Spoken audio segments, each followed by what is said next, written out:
नमस्कार जब साहब। नमस्ते भाई। कल आप ही चर्चा कर रहे थे अमेरिका जाने वाले को लेकिन अब भाई पहले तो अमेरिका गए, वो हम्म। तो जमीन गई और रुपये का भी नुकसान हुआ है। हाँ हाँ। और परिवार में तो कोई चला गया, वो भी नुकसान हुआ है, मतलब बहुत सा नुकसान उन्हें झेला। हम्म। और ये अचानक खबर आई कि भाई अमेरिका भी वापस इंडिया भेजने लग रहा बच्चा ने। कल आप ही चर्चा कर रहे थे कि भाई ये होगा वो होगा, लेकिन ईब जो आगे वो क्या करें, कुछ तो समाधान हो। ईब जो आ जाए मैंने तो ऐसा लगा है कि उन लोगों को मतलब या तो प्राइम मिनिस्टर कार्यालय के बाहर बैठ जाना चाहिए, हम्म, या संसद के बाहर बैठ जाना चाहिए, ठीक है। या मुख्यमंत्री निवास के बाहर बैठ जाना चाहिए। हम्म, कि भाई पहले ऐसे माहौल बनाए कि हम्म, देश छोड़कर चले गए। हम्म, और एक दो नहीं भाई, ये हम्म, उल्टे कूड़ान लाग रहे हैं। हम्म, अगर इसका कैलकुलेशन करेगा ना, हम्म, पिछले 3-4 साल के अंदर, जी, मैं ज्यादा नहीं कहता तो कम से कम 15 लाख लोग ऐसे देश छोड़ के जा चुके हैं हम्म, और विदेशों की नागरिकता ले चुके हैं, जो कम से कम 100 करोड़ के मालिक थे।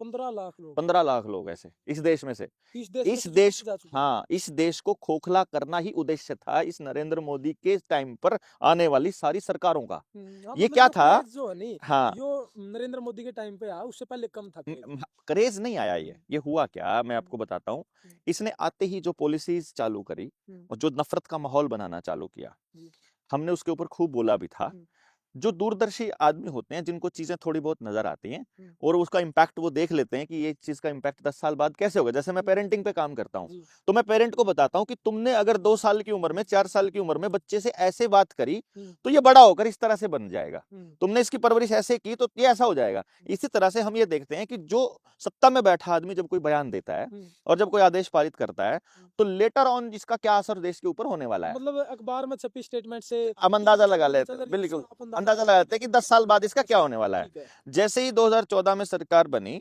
नरेंद्र मोदी की, हम्म, विदेशों में प्राइवेट कंपनियों द्वारा जैसे Adani Ambani, world economic forum के अंदर जो लोग जुड़े हैं, जी, उन कंपनियों ने बड़े बड़े स्टेडियम में लाखों लोगों को फ्री में बिठाकर ये कहकर कि मोदी को देखने आई भीड़ है, हम्म, जैसे ये हाँ हाँ जैसे हाँ, मूवी बनाने वाले हैं, ये किराए पे शुरुआत आदमी लाते हैं, बिल्कुल। तो उन्होंने किराए पे आदमी लाके और वो नारे लगवाया करते थे, गो भी मोगली मोगली, ऐसा हाँ करके हाँ, नारे लगाते थे। बिल्कुल। तो दुनिया को लगता था, यानी जो बेवकूफ लोग थे उनको लगता था कि ये लोग जो हैं ये नरेंद्र मोदी को सपोर्ट करते हैं। हम्म, रियलिटी में तो वो किराए के लोग थे, उनको हम्म, तो जो बोला जाता था वो बोलना होता था। ठीक है। फिर यहां पर टीवी चैनल ने थोड़ा क्रेज बनाने की कोशिश भी करी थी, और उसमें कुछ लोग फंस भी गए थे, जो इमोशनल लोग थे, देशभक्ति के नाम पर जो लोग अपना काम कर रहे थे, उनको लगा था शायद ये देश के लिए कुछ अच्छा करेगा, करेगा, ठीक है। ऐसा सोच करके उन्होंने साथ दिया था। हम्म, तो टीवी चैनल्स के माध्यम से उन बातों को प्रचारित किया गया इस तरह से कि जैसे ये कोई व्यक्ति इस टाइप का है जो देश का भला करने के लिए आया है। हम जैसे लोग अगर आलोचना में कुछ लिख देते थे, हम्म, अगर सत्य और तथ्य लिख देते थे, हम्म, तो वो हम जैसे लोगों को ऑनलाइन ट्रोल करना शुरू कर देते थे। हम्म, वो ट्रोलिंग से डर के फिर हमको अपनी पोस्ट भी डिलीट करनी पड़ी। मैं आपको शुरू में बताऊं, जब नरेंद्र मोदी के खिलाफ पहली पोस्ट लिखी थी, हम्म, उस वक्त चुनाव से पहले मैं इसके फेवर में था, सही बताऊं अच्छा, तो 2014 से पहले। 2012 में। 2012 से। 2012 में जिस वक्त हम अन्ना आंदोलन चल रहा था, 11/12 का जो चला, हम्म, निर्भया कांड चला, हम्म, उस टाइम पर मेरी ड्रीम टीम में हम्म, किरण बेदी होम मिनिस्टर थी, हम्म, अरविंद केजरीवाल फाइनेंस मिनिस्टर था क्योंकि वो आईआरएस हाँ रिटायर हुआ था। इस तरह से कर करके उसमें नरेंद्र मोदी देश का प्रधानमंत्री था मेरी ड्रीम टीम के अच्छा अंदर। अच्छा, मैंने ठीक ठीक फेसबुक पे डाली भी हुई है वो पोस्ट। 2012 की पोस्ट है। 2012 की बात बता रहा हूं मैं ठीक है। आपको। लेकिन 2000 फिर मैं क्यों क्या क्या करता हूं कि मैं चीजों को ड्रीम थोड़ा, टीम बोले तो किस तरह? ड्रीम टीम मतलब देश की सरकार कैसी हो, अच्छा अच्छा, मेरी मेरे सपनों की सरकार आपके कैसी सपनों हो, की सरकार कैसी हो, तो उसमें ये किस शामिल था। कौन सी पोस्ट हाँ, में? कौन ठीक। किसके पास कौन सा मंत्रालय मिलना चाहिए। हम्म, लेकिन फिर मेरे सामने कुछ आंकड़े आए हम्म, कि 28 राज्य देश के अंदर थे और 7 केंद्र शासित प्रदेश उस टाइम पर। हम्म, 35 राज्य मैं मान लूं अगर इसको, हम्म, तो गुजरात शिक्षा के क्षेत्र में सबसे पीछे था, 34वें नंबर पे था। जी, तो मुझे लगा अगर ये प्रधानमंत्री बन गया तो एजुकेशन का बेड़ा गर्क करेगा। हम्म, फिर मैंने देखा कि गुजरात कुपोषण में सबसे आगे है। हम्म, गुजरात में जो बच्चों में कुपोषण कुपोषण है में नंबर 1। वो सबसे आगे है, सबसे आगे वाले टॉप 3 में, टॉप ठीक है। 5 में है। तो मैं समझा कि अगर ये प्रधानमंत्री बना तो पूरे देश के अंदर भुखमरी आएगी पक्का। क्योंकि ये फिर गुजरात के मुख्यमंत्री थे। मुख्यमंत्री थे। फिर मैंने देखा कि गुजरात में हर टेबल का रेट फिक्स है भ्रष्टाचार का, क्योंकि मतलब वहां जो एसडीएम सैलरी है कितना शुरुआत है, में कम तहसील मिलती है। कितने का है, हाँ, तहसीलदार कितने का अरे है? छोटी ठीक। क्लर्क का भी, अच्छा। फाइल जहां जहां से होकर गुजरती है, हर टेबल का रेट है। हम्म, आप रेट दीजिए और छोटे काम मोटे करवाइए। क्राइटेरिया पूरा, आपने सारे क्राइटेरिया पास कर रखे हैं, हम्म, सही सही कर रखे हैं, हम्म, तो भी आपकी फाइल आगे नहीं सरकेगी जब तक कि उस टेबल का रेट नहीं जाएगा। जी, उसमें से एक हिस्सा सबको जाता है, पार्टी फंड में भी जाता है और ऊपर अधिकारियों और नेताओं को भी जाता है। तो मैंने देखा इसका मतलब ये हुआ कि ये पूरे देश के अंदर भ्रष्टाचार को बढ़ा देगा। इस तरह से वहां के अच्छा मैंने देखा कि गुजरात के अंदर विपक्ष नाम की कोई चीज नहीं है। जो भी विपक्षी है या तो उसको खरीद लिया जाता है या रास्ते से जजलोया बना दिया जाता है। ठीक है, तो फिर मुझे लगा उस टाइम तो लोया वाला कांड हुआ नहीं था, लेकिन मैं बताऊं पर यह हो चुका था, आई डोंट नो, फिर भी मतलब 2014 से पहले। हाँ नहीं हुआ नहीं था। मतलब कहने का यह था कि उस वक्त या तो रास्ते से हटा दिया जाता था, जैसे शहाबुद्दीन वाला केस था, फेक एनकाउंटर करके इसने ही मरवाया था। और मैं आपको बता दूं आज के टाइम पे जिस जज ने अयोध्या वाला जो फैसला दिया था वो राज्यसभा में है।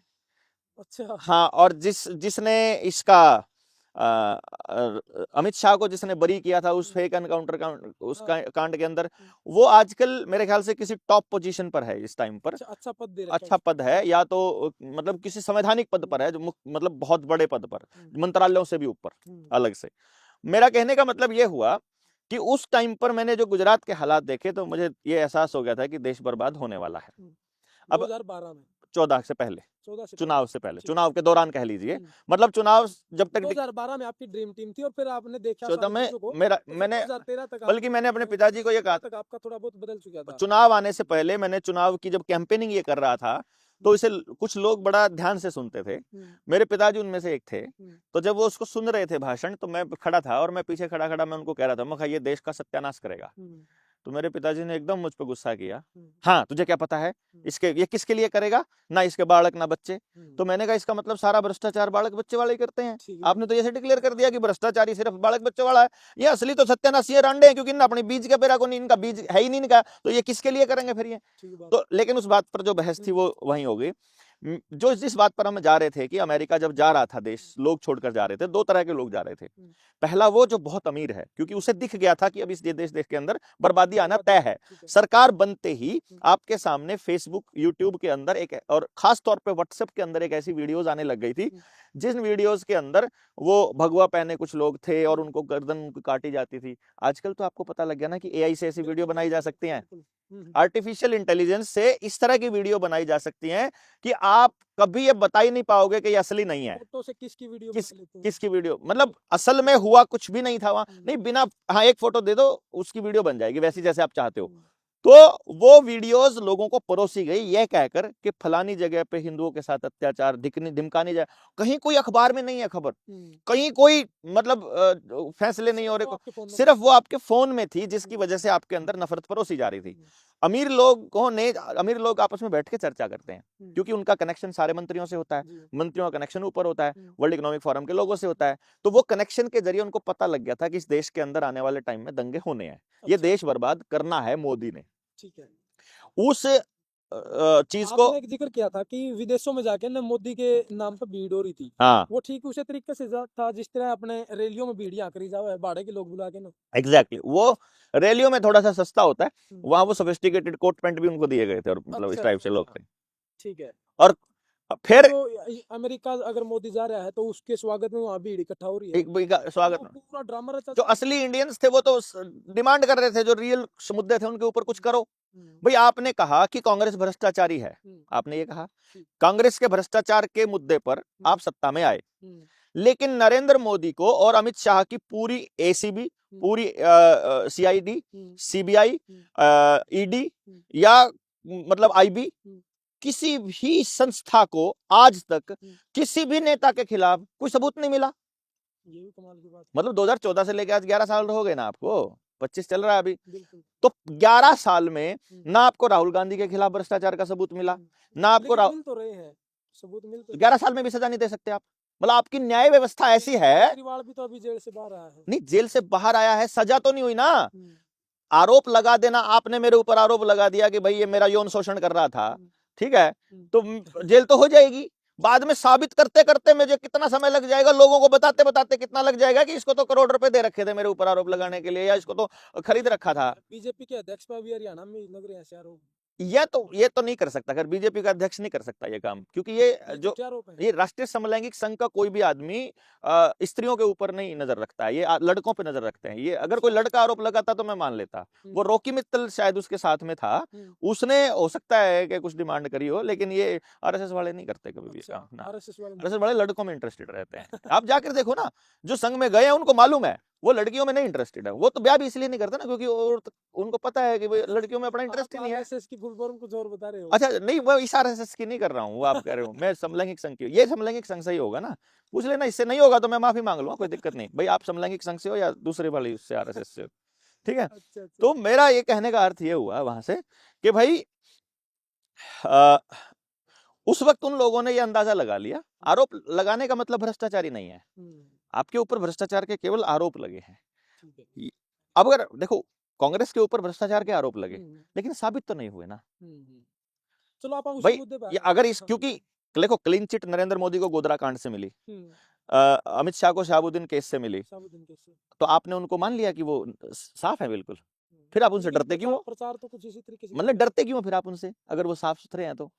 और इन लोगों के ऊपर भ्रष्टाचार के केस लगे तो जितना जितना साफ वो है उतने ही साफ ये हैं। ये बात दोनों छेड़ने का मकसद मेरा ये है कि आपके लिए ये बताना जरूरी है कि भाई किसी भी पार्टी में कोई अंतर नहीं है, सब मिल बैठकर खाते हैं। और एक बार आरोप लगाकर तुम सत्ता में बैठ जाओ, एक बार आरोप लगा के हम सत्ता में बैठ जाते हैं। जो नीचे की जमात है, जो एमपी एमएलए हैं, वो बेचारे जब देखते हैं उसकी सत्ता आने वाले उधर शिफ्ट हो जाते हैं, जब उसके आने वाले उधर शिफ्ट हो जाते हैं।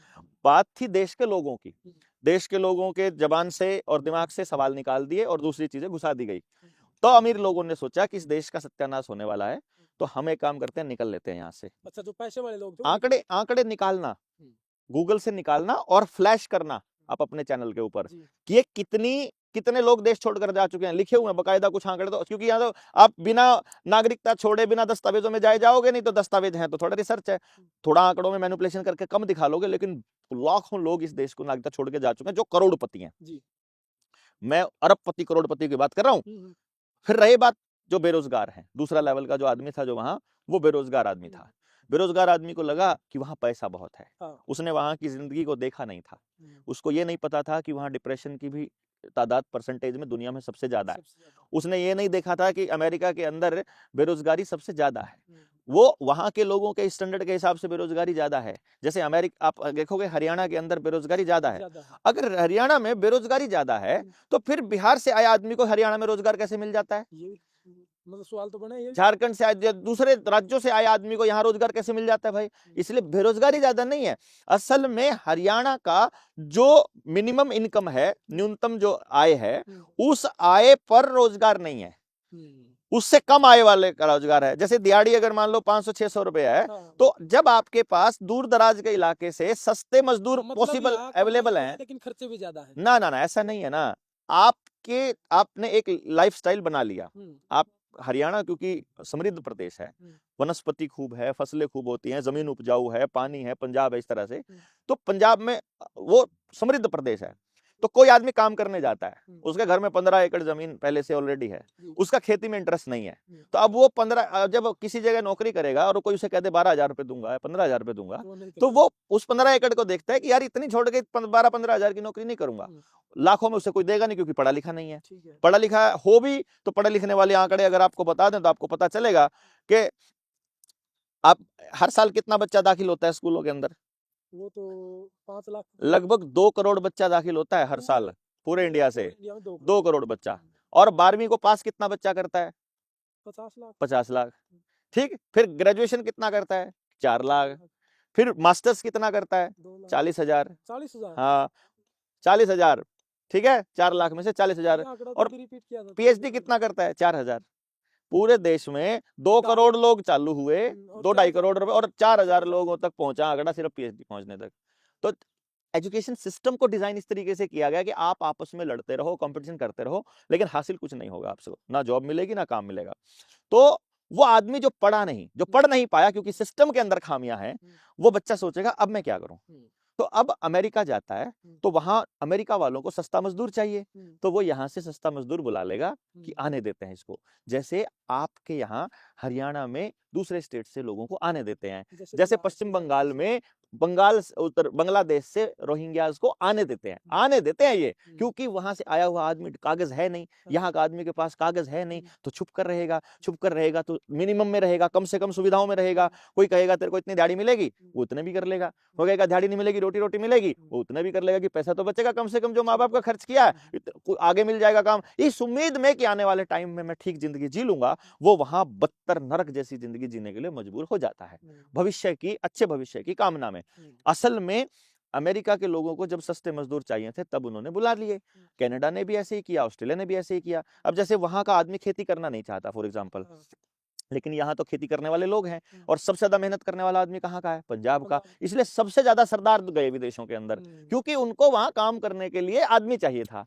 कोई स्मार्ट आदमी ऐसा निकला जिसने उस मेहनत को देखा और उसने खुद अपने लिए मेहनत करनी स्टार्ट की, और वो ऊपर शिखर पर पहुंच गया। उसकी शिखर की गाथा अखबारों में छपी, तो सबको लगा कि सब जाएंगे तो सब अच्छा होगा, सबके साथ ऐसा होगा। प्रचार इस तरीके से किया गया।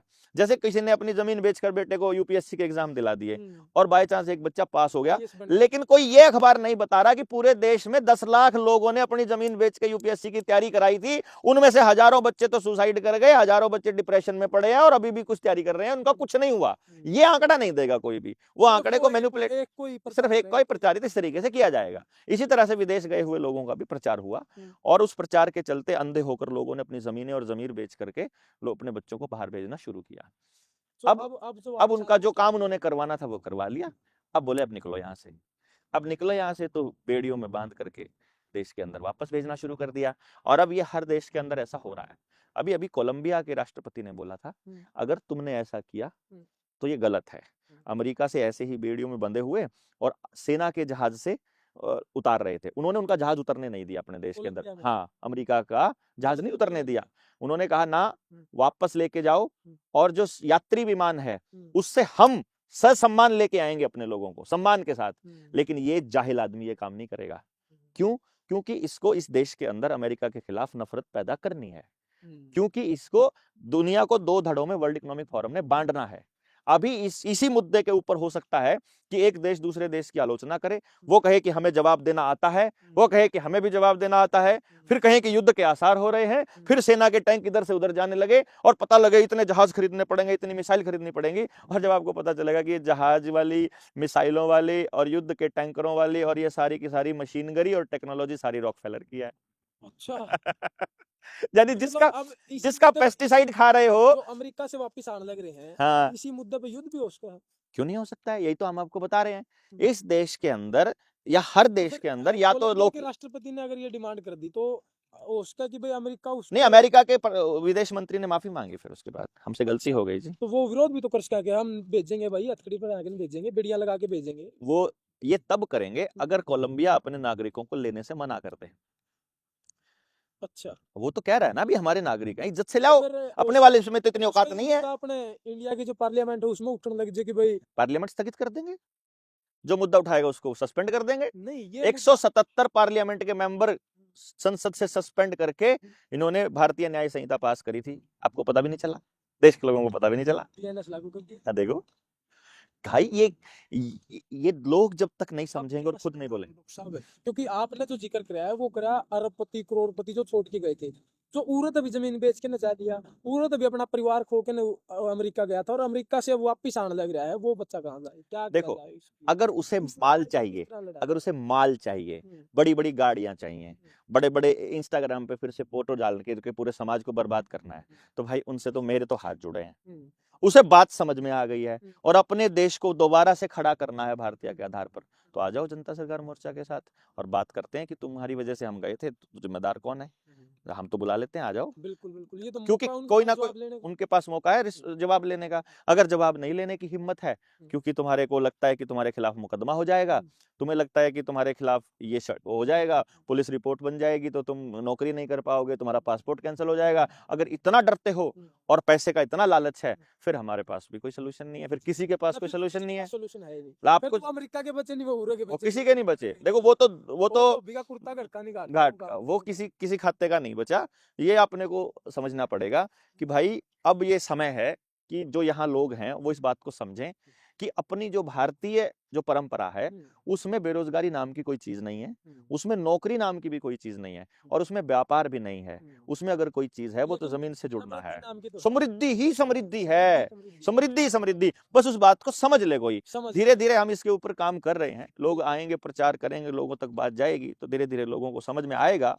और अभी तक का भी जो यात्रा है, उस यात्रा का भी ये नतीजा है कि लोग समझ रहे हैं समझ रहे और लोग जनता सरकार मोर्चा से खूब जुड़ रहे हैं, जनता सरकार मोर्चा वो भारतीय समृद्धि पर प्रकाश डाल रहा है, और लोग उस समृद्धि को देख समझ रहे हैं, समझ रहे हैं, समझने लगे हैं अभी लेकिन धीरे धीरे, समझने की कोशिश कर रहे हैं। कोशिश भी कर रहे हैं। जितने भी युवा आ रहे हैं या फिर भारतीय नागरिक जो भारत में आने लग रहे हैं अमेरिका से, वो भी अगर उस समृद्धि को जानना चाह रहे हैं, समझना चाह रहे हैं, या फिर कोई भी अगर किसी का प्लान था जाने का, वो हालात देख के कैंसिल कर रहा है प्रोग्राम, तो वो अच्छी बात है। 2030 तक तो गलती से भी मत भेजिए अपने 2030 बच्चों को। डॉक्टर साहब 2030 में एजेंडा 20, गलती से भी नहीं। हाँ, एजेंडा 2030 जो है उसका एजेंडा है कि 2030 तक वो ऐसी दुनिया बनाने का प्लान कर रहे हैं जिसमें आपका सब कुछ छीन लेंगे। अच्छा, तो कुछ लोग खुद बेच कर चले गए, अब वो किसी खाते के नहीं, वो जो भी आज छीन बेच लिया, वहां वो भी 5 छीनना ही है, साल वो पूरा के गेम नाम प्लान। पे वहाँ की एकेडमिया में, यूनिवर्सिटी में बिल्कुल। तो सारा चला गया। अभी किसी मतलब अभी दिक्कत अच्छी अभी इस देश को 2 भागों में, 2 हिस्सों में बांटने की तैयारी चल रही है, देश को है, देश को,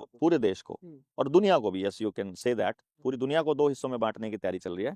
एक हिस्से में क्या हो रहा है, जैसे ये पूरी दुनिया है, इसमें इधर है गरीब, इधर है अमीर, और बीच में मिडिल क्लास। तो ये मिडिल क्लास के ऊपर अभी टारगेट किया जा रहा है। मिडिल क्लास जो समाज को बर्बाद करने के कामों में लगा है, वो सुपर रिच में शामिल हो रहा है। जैसे पेस्टिसाइड का काम कर रहा हो, कोई ड्रग्स का काम कर रहा हो, कोई मेडिकल स्टोर खोल के बैठा हो, एलोपैथी का डॉक्टर हो, कोई इलेक्ट्रॉनिक का हो, मोबाइल का हो, टीवी का हो, इस तरह की चीजों का, तो वो व्यक्ति अमीर होता जा रहा है, और जो उत्पादन से जुड़ा आदमी था, हाथ से काम करने वाला, वो गरीब होता जा रहा है। तो जो एक शोषित वर्ग है नीचे गरीब वाला, और एक शोषक वर्ग है, ये 2 हिस्सों में दुनिया को बांट रहे हैं कि शोषित और शोषक। ये जो शोषक है, ये पूरी दुनिया को कंट्रोल करने का काम करने की प्लानिंग कर रहे हैं कि इनको सिर्फ रोटी रोटी दी जाए, और इनको और कुछ नहीं, रोटी रोटी पर ही पूरी, बस चुपचाप पड़े रहो, मशीनें कर लेंगी काम, तुम्हारी जरूरत नहीं है, तुम बस रोटी खाते रहो बस। तो ये एक लड़ाई है, और हमारी जो सोच और हमारा जो विजन है वो ये है कि प्रत्येक व्यक्ति के हाथ में समृद्धि हो, क्योंकि समृद्ध आदमी गुलाम नहीं बन सकता, केवल भूखा आदमी ही गुलाम रहेगा। तो इस पे हम लोग काम कर रहे हैं। बाकी 9518170000 अपना जनता सरकार मोर्चा का मिस्ड कॉल नंबर है, और दूसरा मिस कॉल करें और व्हाट्सएप पे व्हाट्सएप पे, हाँ, व्हाट्सएप पे अपनी बात लिख के भेजिए। बहुत बहुत धन्यवाद। जय हिंद।